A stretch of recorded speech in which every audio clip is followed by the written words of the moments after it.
Hello guys, ito nga yung mga binibili naming pasalubong ngayong araw dahil nga kami ay pabalik na ng Nueva Ecija at makikita nyo nga ang iba't ibang uri ng tuyo kaya naman. Minsa'y natuwa ang may likha, 7,000 Welcome back to my YouTube channel. For this video nga guys, kami nga ay magpapaalam na ay na nga si Nani nagpapaalam na sa kanyang bayaw dahil kami nga ay aalis na ngayong araw. At eto nga si Tita. Si Tito ay medyo emotional yan, hindi lang natin mararamdaman at nakikita nga ay na nga si Tita din nagpapaalam na rin. At eto na nga yung mga batang makukulit. Ayan, kami nga ay gumagayak na ng mga gamit kasi kami nga ay tuluyan na ngang lilisan sa kanilang bahay at nagpapasalamat nga kami sa pagtuloy namin dito ng halos kulang 1 linggo na nanggulo, namusit at nanginain. Siyempre ay na nga yung pinsan ko. Tapos, syempre, eto na, nagpunta na nga kami ng palengke dahil kami nga ay mamimili muna ng mga pasalubong kagaya ng pili. Ayan, namimili na silang lahat kasi isa yan sa pinakakilalang produkto sa Bicol, yung pili nuts. Kaya naman namimili na sila.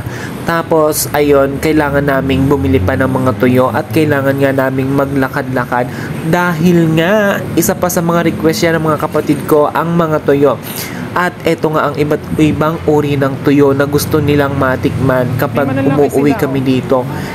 Yan ang gusto nilang pasalubong sa kanila. Kasi nga naman nakakamiss talaga na makakain ng tuyo from Bicol. Kaya naman isa ito sa mga binibili namin at pinapasalubong nga sa kanila. Tapos ayan, makikita niyo yung pinagkaiba ng tinapa. O diba? Kasi sa Nueva Ecija maliliit lang yung titay, pero dito diba gagabilao or planggana. Tapos ayan yung tinatawag na espada. Tapos ayan yung mga dilis. O, di ba? Kaya naman talagang sulit na sulit yung pag-uwi namin. Tapos ayan pa yung iba. Meron ding ayan, basta hindi ko na alam kung ano yung iba't ibang tawag diyan. Ayan, may sapsap. Tapos may galunggo. Basta ang dami-dami. Pagka umuwi talaga kami, isa yan sa talagang hindi namin nakakaligtaan na bilhin para ipasalubong sa kanila. Ayan nga yung tinapa. O, di ba? Ang laki-laki ng tinapa. Kaya naman, umikot pa tayo. Ayan, ang dami. Nakakasawa. Tapos nakakatakam. Kasi nga, minsan lang kasi kami talaga nakakabili niyan kapag ka umuwi lang. Naman, ang laki ng espada. Tapos, ayan, meron din silang puset, may hipon. Tapos, ayun yung tinatawag na yung bagong na ewan, nakalimutan ko na. Basta ang dami ko na nakakalimutan. Syempre, eto na, nagpunta na nga kami ng Naga sa terminal dahil kami nga ay bibili na ng ticket at baka kami ay maubusan pa.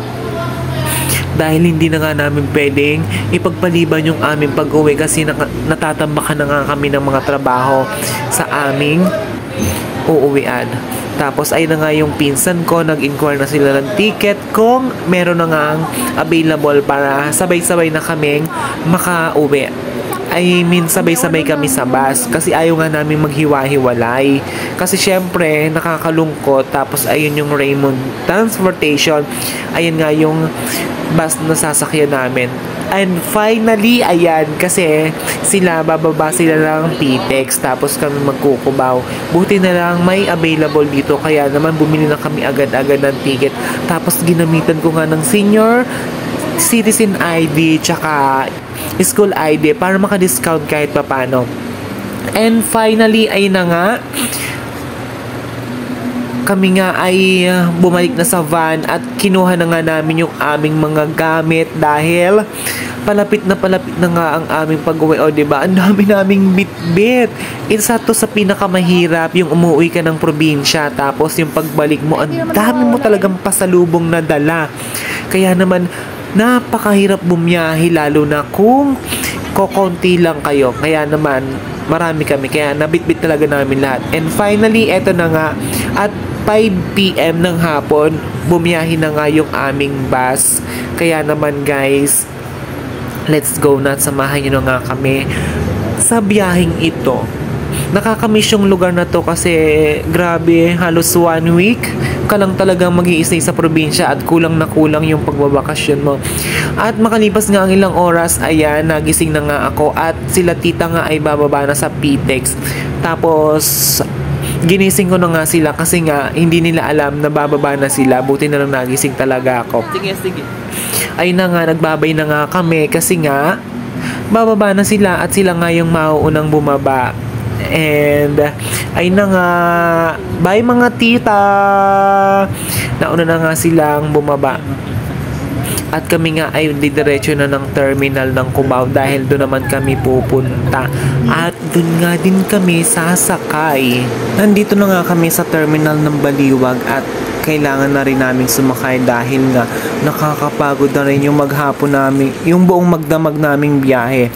At ayun na nga, makalipas nga ang ilang oras, grabe, at 6 AM andito na kami sa Nueva Ecija. Dito na kami bumaba sa tapat ng bahay ng kapatid ko kasi nga dito na kami magpapasunod. Tapos ayun, kinukuha na nga namin yung mga pasalubong namin. Ay, nagkawatak-watak na yung box. Ay, nalaglag na yung santol. Tapos ayun nga, nanakam yung conductor kaya binigyan namin siya ng santol.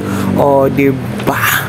Kaya naman guys, let's go na dahil eto na nga, babalik na naman ako sa normal na buhay, yung hard working kasi nga mag-iipon ulit para sa susunod na bakasyon.